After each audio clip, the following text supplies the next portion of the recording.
সবাইকে জানাই সুপ্রভাত। আশা করি আপনারা সকলে খুব ভালো আছেন। আকাশটা দেখুন, সকালবেলার চারিদিকে একেবারে মেঘে কালো হয়ে গেছে। মাঝে কিছুদিন বৃষ্টিটা ছেড়েছিল, কিন্তু কাল থেকে আবার দেখছি যখন তখন বৃষ্টিটা নেমে পড়ছে, আবার সেই আগের মতো শুরু হয়েছে। আজ সকাল থেকেই শুরু হয়েছে এক সমস্যা। সকাল 8টা নাগাদ জল চলে আসে, তো আজকে দেখছি কলটা খুলে আজকে একদমই জল পড়ছে না। তো ভাবলাম হয়তো বেলা 11টা সাড়ে 11টা নাগাদ চলে আসবে, তাও জল আসার নাম নেই। দিয়ে শেষে তো সমস্ত কিছু সবার স্নান কাচা ধোয়া হলো, তারপরে এখন কিচেনে এসেছি রান্না করতে, দেখছি কল থেকে এক ফোঁটাও জল পড়ছে না। সকালে স্নানে যাওয়ার আগে তো একটু রান্নার জোগাড় বাড়ি করে যাই, তো করে গেছিলাম। এই যে এখানে ডাল, মুগের ডাল সেদ্ধ করে রেখেছি, যে স্নান টান করে এসে ডালটাকে ফোড়ন দেব, সেটা তো আর হলো না। এখানে সয়াবিন সেদ্ধ করে রেখেছিলাম, যে আজকে সয়াবিন আলু দিয়ে তরকারি করব, সেটাও হলো না। কারণ এখন রান্না করতে গেলেই এক গাদা বাসনপত্র হবে, সেগুলো আবার ধোয়া। আর কিচেনে জল না থাকলে কি আর রান্না বান্না করা যায়? সবজি পাতি কেটে সেগুলোও ধুতে হবে। সমস্ত কিছু একটা সমস্যা হয়ে গেছে, সেই কারণে এগুলোকে এখন সব বাদ দিয়ে দিলাম। বাদ দিয়ে এখন এখানে এই যে বসিয়েছি হচ্ছে ডাল, ভাত, আলু সিদ্ধ, ডিম সিদ্ধ একসাথে বসিয়ে দিয়েছি। আর কিছু অপশন এখন নেই। এখন ওই সমস্ত রান্নাবাড়ি করতে গেলে এক গাদা বাসনপত্র হবে, সেগুলো আবার ধোয়া। শ্রীহানের বাবা তাও খাওয়ার জলটা এনে দিল, মোটামুটি একটা ড্রাম, মানে ওই যেটাতে আমরা বড় ডিব্বাটাতে জল আনি সেটাতে। তাই দিয়ে কি আর গোটা কাজ চলে? সেই কারণে আর কম বাসনপত্র ব্যবহার করে যতটা কাজ চালানো সম্ভব ততটুকুই করার চেষ্টা করছি। একটাই ছোট ট্যাঙ্কি, তার উপর একবেলা জল দেয়। বাচ্চা কাচ্চা আছে, একটু জলটা বেশিই লাগে। সকাল থেকে তো জলই এলো না, কখন আসবে? ওর শ্রীহানের বাবা নাকি আবার খোঁজ নিয়ে এলো, বলছে নাকি কাল আসবে। সমস্যা বলুন দেখি। এখানে জল পাওয়ার তো আর কোনো রকম কোনো কল বা কুয়ো টুয়ো কিছুই নেই, একমাত্র ওপরে ট্যাঙ্কি ভরসা।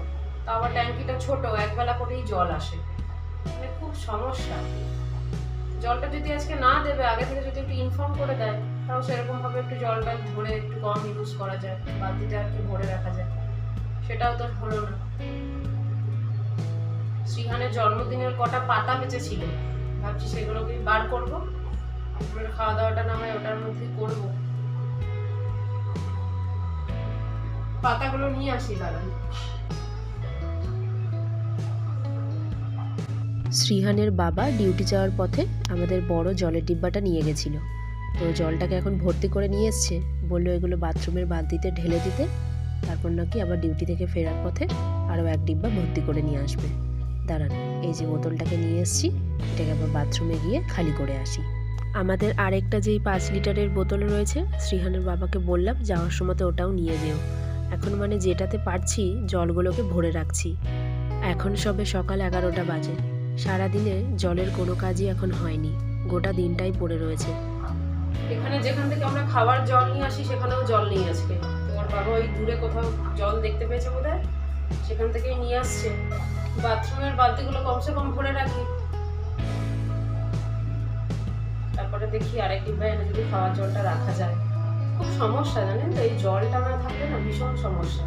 জল ছাড়া তো কোনো কিছুই সম্ভব নয়। কাপড় ধোয়া, বাসন ধোয়া, রান্না করা, বাথরুমে যাওয়া, স্নান করা, সবেতেই জল লাগবে। এক ভারী সমস্যা হয়েছে। মাঝে মধ্যেই দেখছি এই সমস্যাটা হচ্ছে আর কি জানি কখন জল দেবে, আদেও আজকে দেবে না কাল আবার দেবে, জানি না। চলুন এবার গিয়ে আলমারিটা খুলি। প্রায় 1-1.5 মাস হয়ে গেল শ্রীহানের জন্মদিন হয়েছে, তো তখন কিছু জিনিস বেঁচে গেছিল, ওই ওপরটাতে তুলে রেখেছিলাম। কি কি আছে সেগুলো বের না করলে এখন আর ঠিক মনে পড়ছে না। ভাবলাম যে হয়তো বড় পাতাগুলো আছে, বের করে দেখছি স্ন্যাক্সের প্লেটগুলো আছে। যা, সেই আবার থালাই ব্যবহার করতে হবে।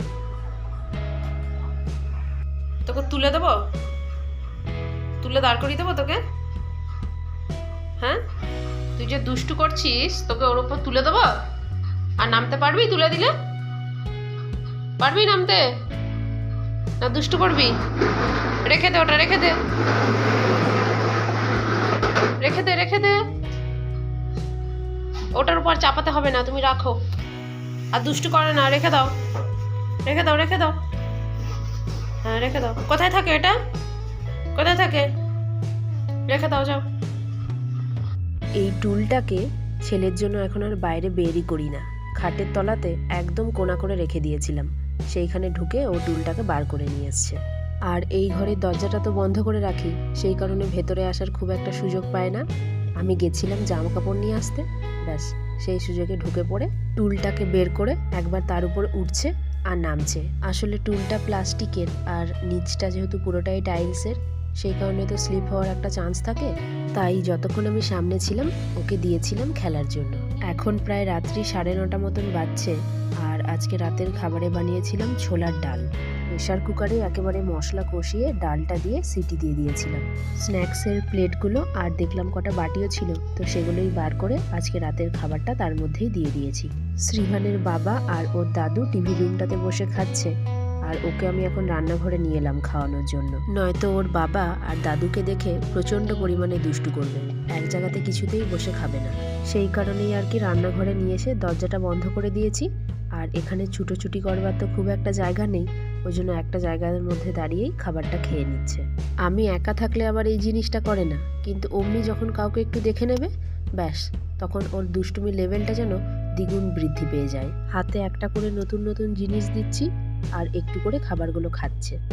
বাচ্চাদেরকে খাবার খাওয়ানো যেন এক মহান যুদ্ধ, আর মায়েদেরকে এই যুদ্ধে জড়িত হতেই হবে, তাই না বলুন তো? শ্রীহানকে দেখা যাচ্ছে, ওই যে শ্রীহান। শ্রীহান কি করছে? শ্রীহান এখন খাবার খাচ্ছে। শ্রীহান খিচুড়ি খাচ্ছে।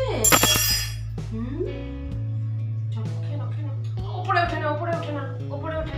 সকলেরই খাবার খাওয়া হয়ে গেছে, আমিও খেতে বসবো, তবে তার আগে একটু হাতের সামনে জোগাড় করে রেখে দিচ্ছি, যাতে খাবারটা খেয়ে উঠে চট করে বাসনগুলো ধুয়ে নিতে পারি। সেই জন্যই আর কি বড় ডিব্বাটা থেকে গামলাতে একটু জল ঢেলে রেখে দিলাম। আজ ঘরের সমস্ত কলগুলোর বিশ্রামের দিন, কারণ সকাল থেকে তো একবারও তাদেরকে ঘোরানোই হয়নি আজকে। চলুন খাবারটা এবার নিয়ে নিই। রাত মোটামুটি 10:30 মতো বেজেই গেছে। একটু পরে আবার ছেলেকে নিয়ে ঘুমোতে যেতে হবে, নয়তো সে আবার কান্নাকাটি জুড়বে। শ্রীহানের বাবাকে একজন স্টাফ আজ আবার এক টিফিন বক্স ভর্তি পনির দিয়েছে। তো ছোলার ডাল, পনির আর রুটি, এটা দিয়ে আজকে ডিনারটা কমপ্লিট হলো। আর এই দেখুন বাসন হবে না হবে না করে কতগুলো বাসন হয়েছে। কলগুলোকে সকাল থেকে খুলে রেখে দিয়েছি, এই ভাবছি যে একটু করে হয়তো জল পড়বে, কিন্তু না, আজ সারাদিনে কলে কোনো জলের পাত্তাই নেই। কি জানি আজ তো সারাদিন দিলই না, কাল আবার কি হবে কি জানি। আজকের দিনটা তো কোনো রকম পার করলাম, কাল যদি একটুও জল না আসে তাহলে তো স্নান খাওয়া সব মনে হচ্ছে উঠেই যাবে। এক বোতল তো খাওয়ার জল নিয়ে আসা হয়েছিল, তো সেখান থেকেই কিছুটা জল নিয়েছি, বাসনগুলোকে ধুয়ে রেখে দেবো। কলের জল দিয়ে সমস্ত কাজ করে করে অভ্যাস, আর আজকে এই গামলাতে জল নিয়ে বাসনগুলো ধুচ্ছি তো ঠিক যেন বাসনটা ধুয়ে আমার পোষাচ্ছে না। একটা দিন জল আসেনি তাতেই যেন প্রাণ ছুটে যাচ্ছে, শুধু মনে হচ্ছে কখন জলটা আসবে। তাই বোধহয় জলের আরেক নাম জীবন। আর এমন তো কত জায়গায় আছে যেখানে জলের জন্য মানুষকে কত দূর পর্যন্ত যেতে হয় শুধু একটু খাওয়ার জল আনতে।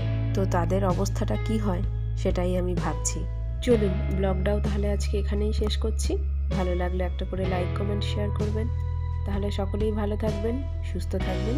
খুব তাড়াতাড়ি দেখা হবে পরের আরেকটি নতুন ব্লগে।